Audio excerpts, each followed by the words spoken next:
Hello and welcome to another episode of the Real Estate Investing Club, the place investors go to gain actionable advice, learn about current market trends, and hear war stories from other professional investors out there in the field today. Before we get started, I have two quick housekeeping items to cover. First, if you like the episode, we would very much appreciate a like, subscribe, and share. It is the best way to support the show and keep it running. Second, if you are a new investor looking to get started in real estate or an experienced investor looking to take your investing to the next level, we created an ebook for you that will cover how to find deals that are actually deals, how to finance those deals with little to no money down, and how to exit those deals for maximum value.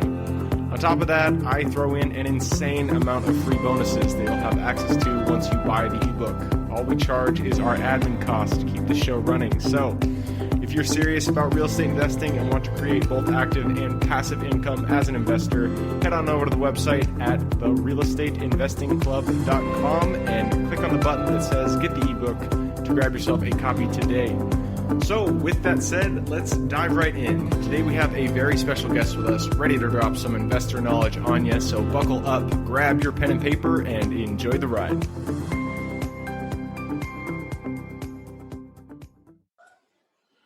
All right, we are live with another episode of the Real Estate Investing Club. Today we have with us Kenneth D. Kastner. Kenneth is a U.S. tax professional specializing in helping foreign investors with their U.S. taxes. He is currently residing in Israel, so he's across the globe from where I am here in Seattle.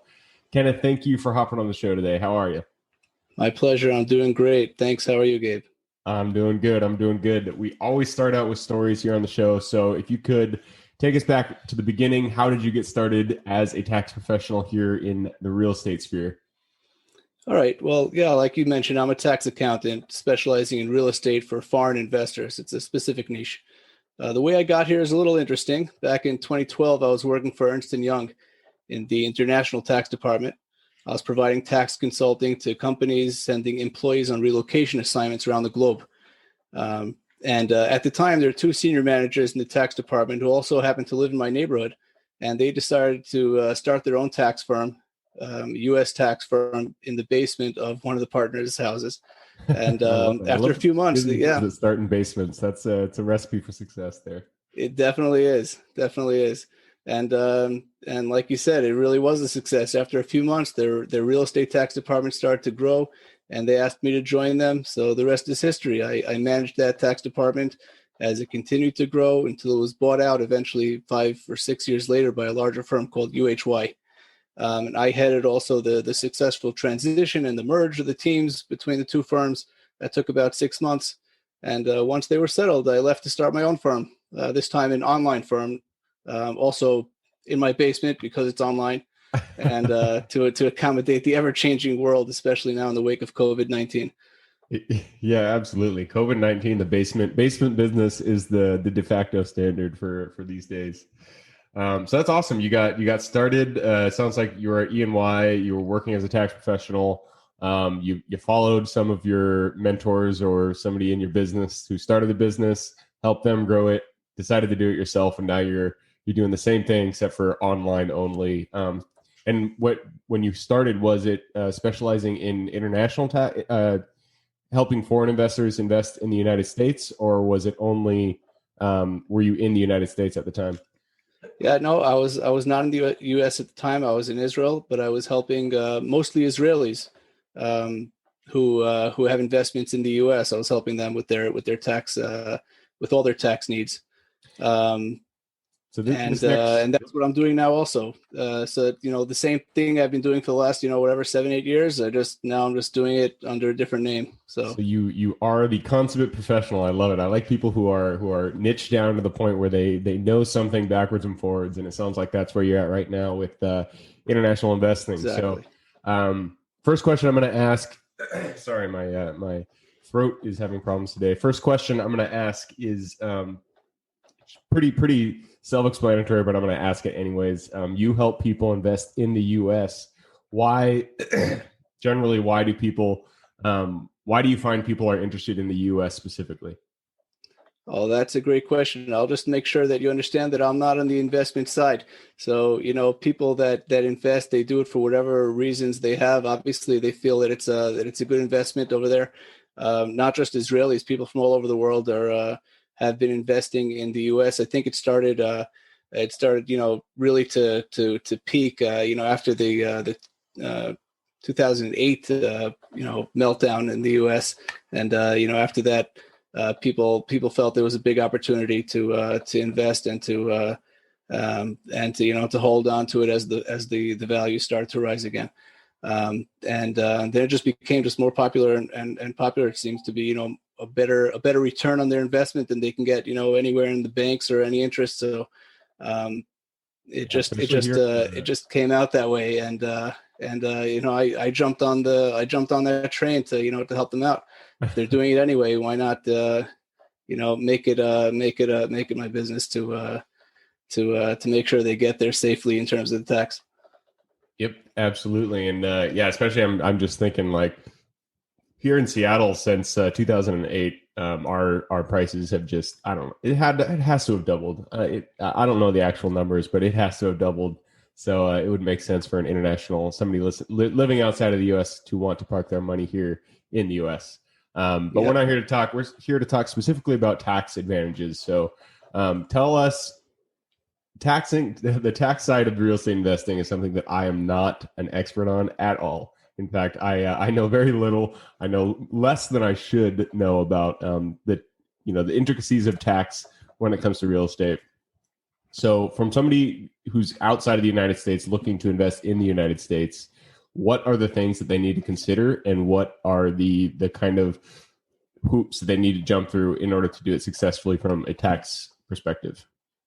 Okay, well, there are a few different aspects here. There's the technical side. In order to invest in the first place, they need to decide if they want to invest directly or if they want to open up some sort of an entity, LLC, or a corporation or a foreign corporation, or decide how they're going to invest in the U.S. So I can help them, obviously, with that, with forming an entity, forming an LLC, deciding if they want to own that LLC directly or with a partner, with family members, with friends or whatever it is. They'll also need a tax identification number, not only for the LLC, which is called an EIN, but also an individual tax identification number, which is called an ITIN, because they don't have social security numbers. They're not U.S. people, so they need to get an ITIN, which is the tax number that replaces the social security number on the tax return. Like I said, there's a lot of tax planning. There's the issue of estate tax. Okay, for a U.S. citizen, estate tax, there's a very high threshold for an exemption amount. If somebody passes away and they have assets, worth, I think it's up to something like $20 million. Of assets, they won't have any estate tax. But for a foreign investor that's not a U.S. person, the exemption amount is only $60,000. Oh wow! So that's like so nothing. so yeah. So I tell my clients they have to make sure if you're investing in the U.S., you're not allowed to die. Yeah.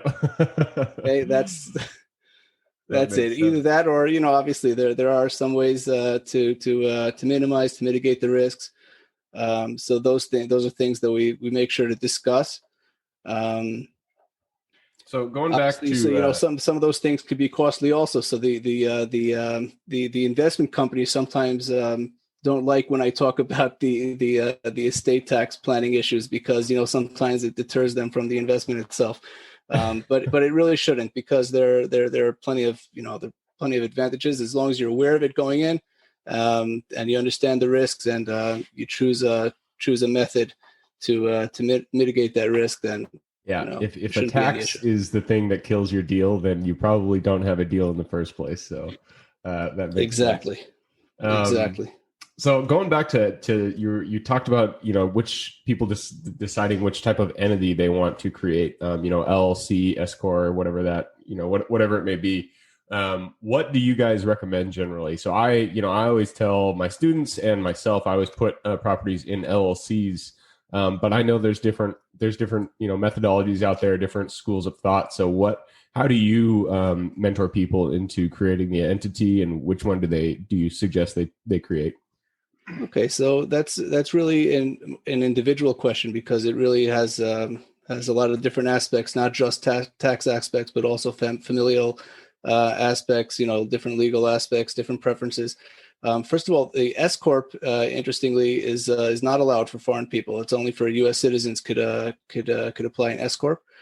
So they can either open up a C corp, a regular corporation, or, like you said, an LLC, which could be treated as a sole proprietorship or as a partnership, or they can invest using a foreign entity, if they're in the UK, a UK company directly into the US. And what that does, actually, even though the taxes in the short run might be higher by investing in an entity, either a C corp or a foreign corporation, but the foreign corporation actually takes away the estate tax risk. That's one of the things that's one of the things that mitigate the risk, or eliminate the risk, essentially, because there is no estate tax on foreign corporations. So if that's your main goal, to not have any issues with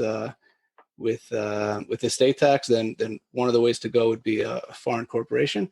But most people choose an LLC. Most people invest using an LLC, like you said, a partnership or a sole proprietorship. If they're a single member LLC, if they're just one person, or if it's a husband and wife, they'll go in together, or with with their kids or aunts or cousins or whatever it is.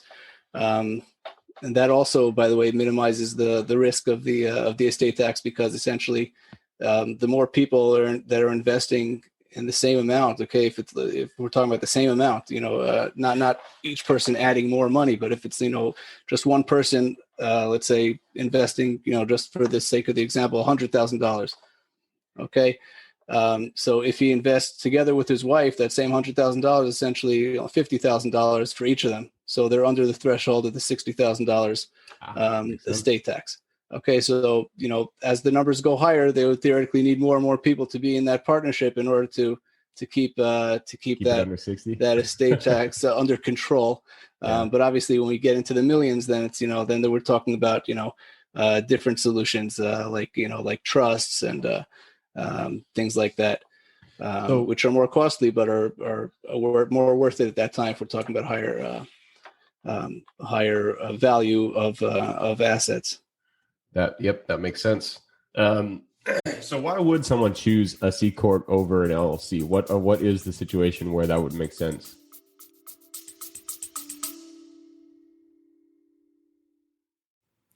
Before we continue on with today's guest, I want to tell you guys about a community I'm launching on School to help investors like yourself grow your own portfolio. In this community, you'll get access to all the docs I use, all the systems I've built, everything I've used to grow my own portfolio, as well as instructions and guidance on how to get out there and find great deals, how to finance those deals, and then how to manage them for great returns. Since we're just launching it, the price will be set at a measly $20 per month, and whatever price you join at is the price you'll have for life. We will be increasing the price as the group grows, so if you're at all interested in growing your portfolio along other investors, now is the time to join. I will put the link somewhere in the bio or on our podcast website at therealestateinvestingclub.com. So if you are interested, head on over there. With that said, let's get back to the podcast.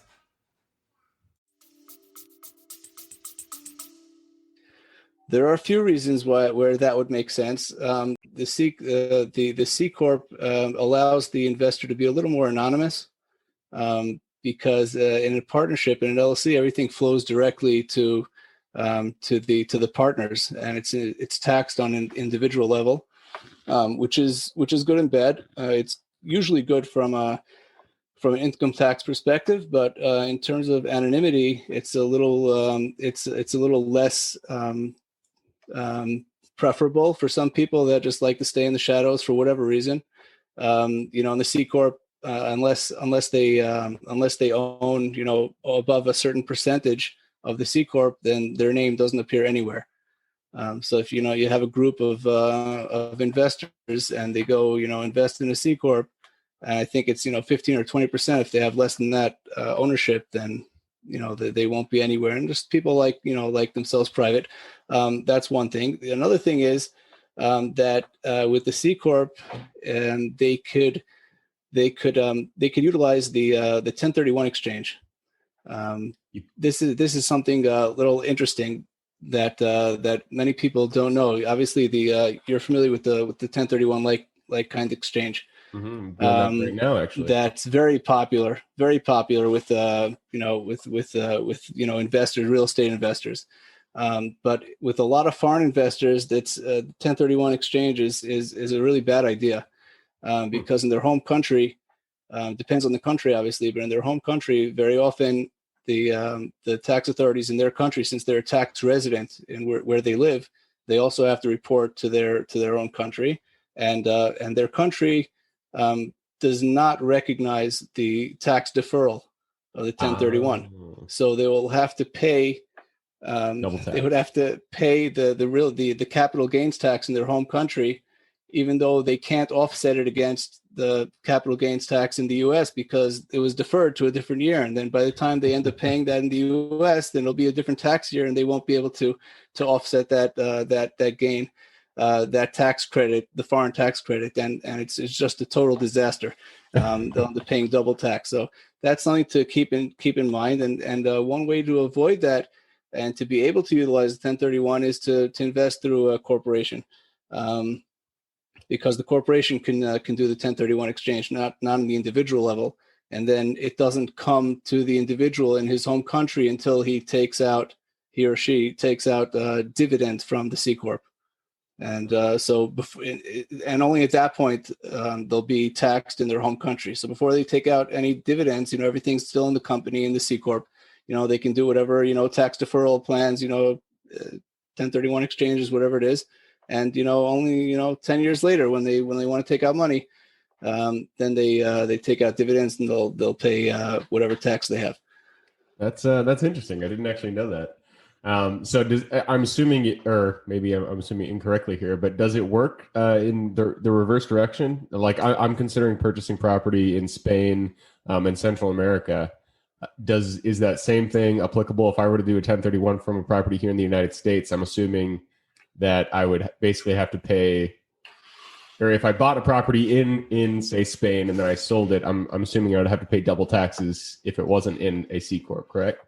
Right. The way it works with most countries, especially if there's a tax treaty between the countries, but even if there isn't, usually the way it works in terms of real estate, there's the country that has the real estate, okay, and they get to tax you because the real estate is in their country, and the other country gets to tax you because you're a resident of that country, right? So that's why you have the two different countries. But who has the first right of taxation?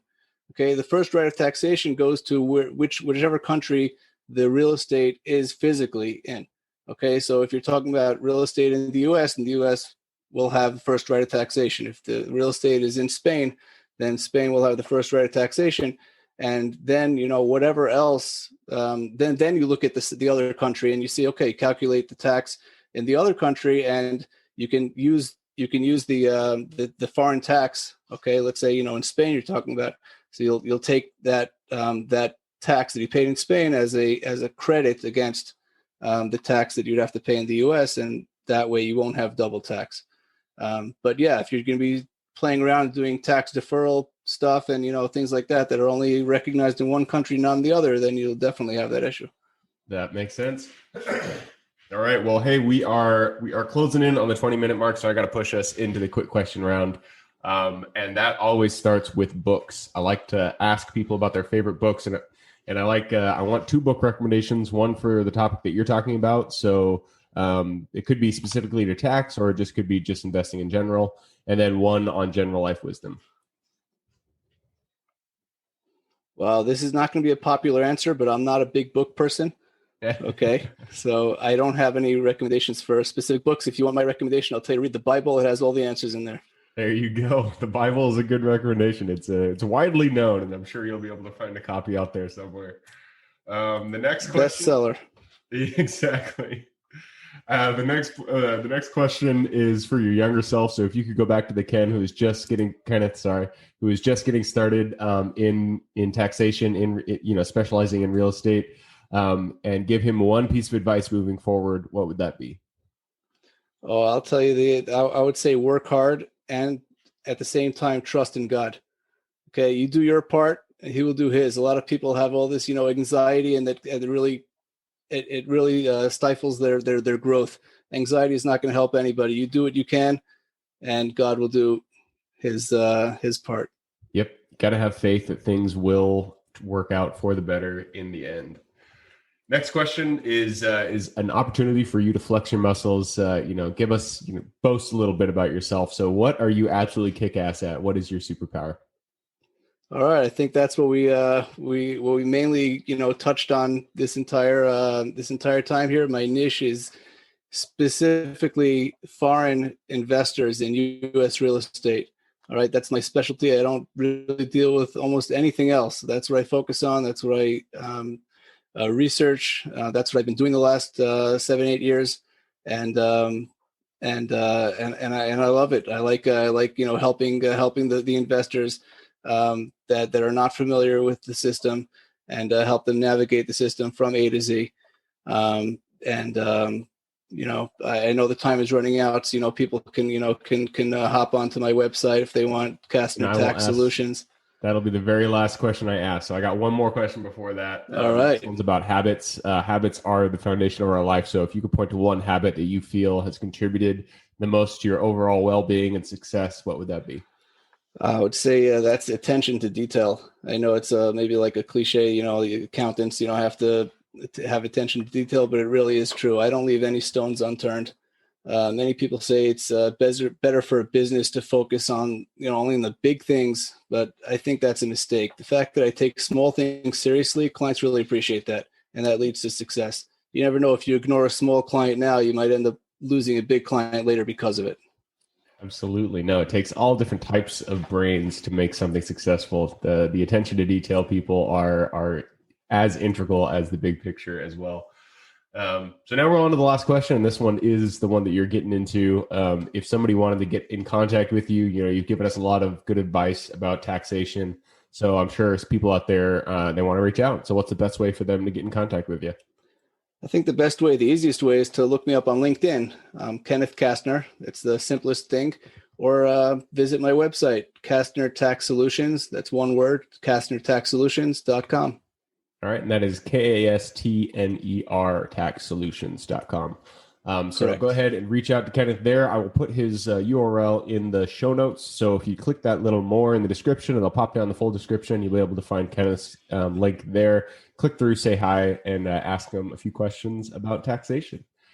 So Kenneth, thank you again very much for hopping on the show today. I know it's late over there in Israel, but I appreciate you hopping on here and having a chat. And thank you so much, Gabe, for having me. It's really been a pleasure. Absolutely. For everybody who's here with us today, thank you guys for hopping on here. Of course, you are the reason that we do this, so we appreciate having you here. Again, the best way to support the show is just to subscribe, like, and share this episode with your friends and family. Other than that, hope you have an absolutely kick-ass day. Keep kicking ass in real estate, and I look forward to having you on the next episode.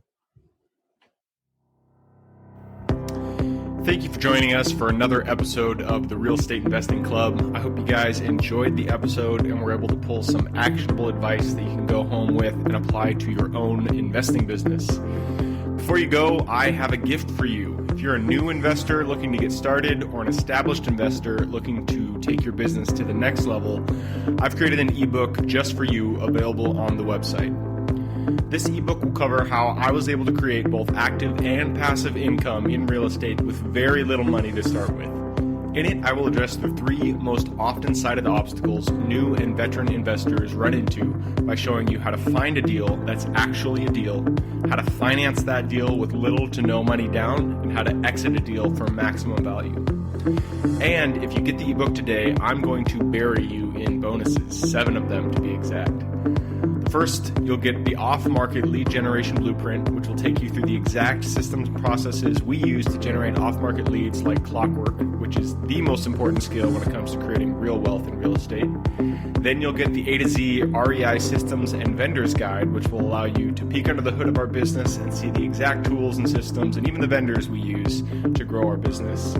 After that, you will get the top 100 best performing keywords pack, which will give you the exact keywords we use to target leads online and generate leads without having to lift a finger. Next, you'll get the contracts bundle for wholesaling and renting real estate, which will give you access to all of the contracts we use in the field to execute all types of transactions. After that, you'll get the Investor's Quick Analysis Calculator and Offer Tool, which will allow you to quickly calculate whether a deal is an actual deal and will allow you to create an offer automatically from those calculations. Next up, we'll give you the Investor's Daily Success Tracker, which is a tracker you can use to ensure you are taking the right actions day in and day out to reach your financial goals in real estate. And finally, you will get the Wholesaler's Template for Quick Assignment Cash, which will give you the templates we use to present our wholesale deals professionally and efficiently to our buyers. I know that is a ton of things to say. I'm glad you were able to stick with it. So you'll get both the ebook and all of those 7 free bonuses when you download the ebook today. All we charge is the admin cost to run the show. So if you are interested in the ebook and the bonus bundle, head on over to the website at therealestateinvestingclub.com. Click on Get the Ebook Bundle at the top of the page and take advantage of that deal. With that housekeeping item covered, I hope you have an absolutely fantastic day and even better week. Keep rocking real estate, and I look forward to seeing you on the next episode.